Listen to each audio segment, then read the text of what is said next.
অনাগত বিধানসভা নিৰ্বাচনৰ বাবে বা অনাগত দিনবিলাকৰ বাবে অনাগত বছৰবিলাকৰ বাবে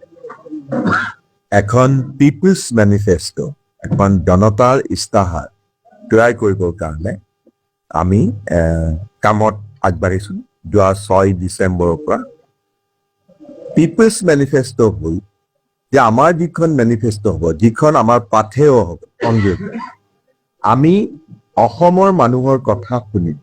অসমৰ মানুহৰ কথাক হৃদয়ঙ্গম কৰিম আৰু অসমৰ মানুহৰ কথা আমাৰ মেনিফেষ্টোখনক প্ৰতিফলন কৰিম। আৰু এইখিনি কৰিবলৈ যাওঁতে আমি ৰাইজৰ কথা শুনিবৰ কাৰণে, আৰু এই ৰাইজৰ কথা যেতিয়া আমি শুনিবলৈ যাওঁ, আমি বিভিন্ন ভাষা ভাষী ধৰ্ম জাতি জনগোষ্ঠী বিভিন্ন সংগঠন জাতীয়তাবাদী সংগঠন বিভিন্ন ধৰণৰ এথনিক গ্ৰুপছ বা সামাজিক সাংস্কৃতিক অৰ্থনৈতিক আনকি নিজৰ ৰাজনৈতিক অধিকাৰৰ কাৰণে যিসকলে সংগ্ৰাম কৰি আছে তেনেকুৱা গোটকো আমি শুনিম। তেওঁলোকৰ মনোভাৱ, তেওঁলোকে কংগ্ৰেছ দলৰ প্ৰতি যদি তেওঁলোকৰ কিবা পৰামৰ্শ আছে, সেই পৰামৰ্শ আৰু তেওঁলোকৰ আশা আকাংক্ষা সামগ্ৰিকভাৱে আমি আমাৰ কংগ্ৰেছ দলৰ যিখন ইস্তাহাৰ হ'ব, যিখনক আমি পিপলছ মেনিফেষ্টো কৰিব খুজিছো, আমি আমাৰ এই কংগ্ৰেছৰ হেডকোৱাৰ্টাৰত বহি পেলাই আমি ইয়াতে বহি কিবা কাল্পনিকভাৱে অমুক কৰিম তমুক কৰিম বুলি আমি ইস্তাহাৰ কৰিব খোজা নাই।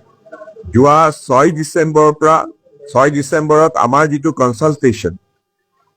মানুহৰ লগত, সেই কনচালটেশ্যনৰ প্ৰচেছটো আমাৰ ডিব্ৰুগড়ত আৰম্ভ হ'ল যোৱা 6 ডিচেম্বৰ। আৰু আমি 3টা পৰ্যায়ত অসমৰ 35খন জিলাক সামৰি পেলাই আমাৰ 5টা আমাৰ কংগ্ৰেছ দলৰ শীৰ্ষ নেতৃত্বক ইয়াত এই নেতৃত্ব লৈছে। আমাৰ এই 5টা যিকেইটা আমাৰ গ্ৰুপ, প্ৰথম গ্ৰুপটোক আমাৰ সভাপতি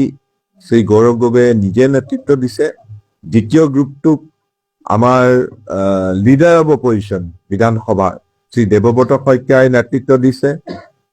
তৃতীয় গ্ৰুপটোত আমাৰ প্ৰাক্তন সভাপতি শ্ৰী ভূপেন বৰাই নেতৃত্ব দিছে। চতুৰ্থ গ্ৰুপটো আমাৰ মোৰ সতীৰ্থ শ্ৰী ৰকিবুল হুছেইনে নেতৃত্ব দিছে। আৰু পঞ্চম গ্ৰুপটো আমাৰ এজন প্ৰাক্তন সভাপতি শ্ৰী ৰিপুণ বৰাই নেতৃত্ব দিছে। এওঁলোকৰ নেতৃত্বত একেলগে আমাৰ এই 5টা গ্ৰুপে, আৰু তাত বেলেগ বেলেগ জাতি জনগোষ্ঠী আমাৰ কংগ্ৰেছৰ একেবাৰে চিনিয়ৰ যিসকল লিডাৰ্ছ আছে, সকলোৰে প্ৰতিনিধিত্ব কৰা এই গ্ৰুপবিলাকে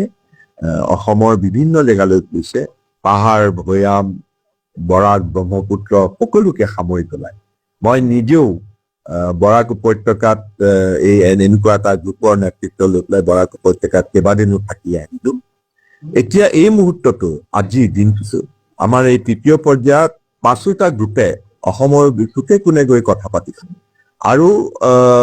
এই কথা পাতোতে আমি জনসাধাৰণৰ পৰা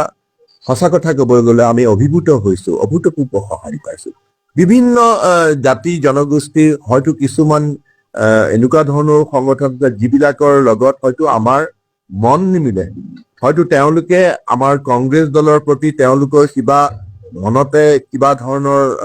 সীমাবদ্ধতাও থাকিব পাৰে, কিন্তু আমি তেনে ব্যক্তি বা তেনে সংগঠনৰ লগতো কথা পাতিছো বৰ শ্ৰদ্ধা সহকাৰে, বৰ বিনয়েৰে সৈতে। কাৰণ আমাৰ যিটো গোটেই উদ্দেশ্যটো যে আমি ৰাইজৰ কথা শুনিম, আমি ভাষণ দিবলৈ যোৱা নাই। আৰু এই 35খন জিলা সামৰি পেলাই আমাৰ যিটো কনচালটেশ্যন প্ৰচেছ চলি আছে, সেইটো আমি শেষত গৈ পেলাই অহা 10 আৰু 11 জানুৱাৰী দিনাখন আমি গুৱাহাটীত সেইটো সমাপন কৰিম। আৰু এই 2 দিন ধৰি পেলাই আমাৰ বিভিন্ন যিবিলাক বিশেষকৈ ৰাজ্যিক পৰ্যায়ৰ যিবিলাক সংগঠন আছে বা কিছুমান ব্যক্তি আছে, তেনে ব্যক্তি যিবিলাকৰ তেওঁলোকৰ দিহা পৰামৰ্শ আমাৰ কাৰণে, অসমৰ মানুহৰ কাৰণে, যিসকলক আমি বা সমাজে একোজন বিবেক ৰক্ষক হিচাপে গণ্য কৰে, তেনে ব্যক্তিকো আমি তেওঁলোকৰ ওচৰলৈ যাম, তেওঁলোকৰ কথাও আমি শুনিম। তেওঁলোকৰো নিশ্চয় কংগ্ৰেছ দলক পৰামৰ্শ দিবলৈ বহুত আছে। তেনে পৰামৰ্শবিলাক, তেওঁলোকৰ কথাবিলাক, বা আমাক যদি কিবা আমি ভুল কৰিছো কংগ্ৰেছ দলে অতীতত, সেই কথাবিলাক শুধৰাই দিবৰ কাৰণে আমাক যদি কোনোবাই কিবা কথা কয়, সেইবিলাক বৰ শ্ৰদ্ধা সহকাৰে এইবিলাক কৰি পেলাই আমি মেনিফেষ্টোখন তৈয়াৰ কৰিম আৰু মই কৈছোৱে যে অহা আৰু আটাইতকৈ ডাঙৰ কথা যে গোটেই অসমত মই তাকে মোৰ সতীৰ্থসকলৰ লগত এইটো অভিভূত হৈছো প্ৰায় 1000ৰ ওচৰা-ওচৰি ব্যক্তি ইণ্ডিভিজুৱেলো আছে ভালেমান ব্যক্তি আৰু বিভিন্ন জাতি জনগোষ্ঠী সংগঠন এথনিক গ্ৰুপছ সামাজিক সাংস্কৃতিক বা অৰ্থনৈতিক দিশত কাম কৰা যিসকলে অসমৰ শ্ৰীবৃদ্ধি কৰাত বিভিন্ন ধৰণেৰে সহায় কৰিছে বা সহায় কৰিব পৰা তেওঁলোকৰ সম্ভাৱনীয়তা আছে business trade manufacturing service sector সেইবিলাকৰ লগতে বিভিন্ন ধৰণৰ অনুষ্ঠানৰ লগত আমি কথা পাতিছো আৰু এই প্ৰায় 1000ৰ ওচৰা-ওচৰি বিভিন্ন সংগঠন বিভিন্ন মানুহৰ লগত আমি আমাৰ গ্ৰুপবিলাক কথা পাতিছো আমি বজাৰলৈ গৈছো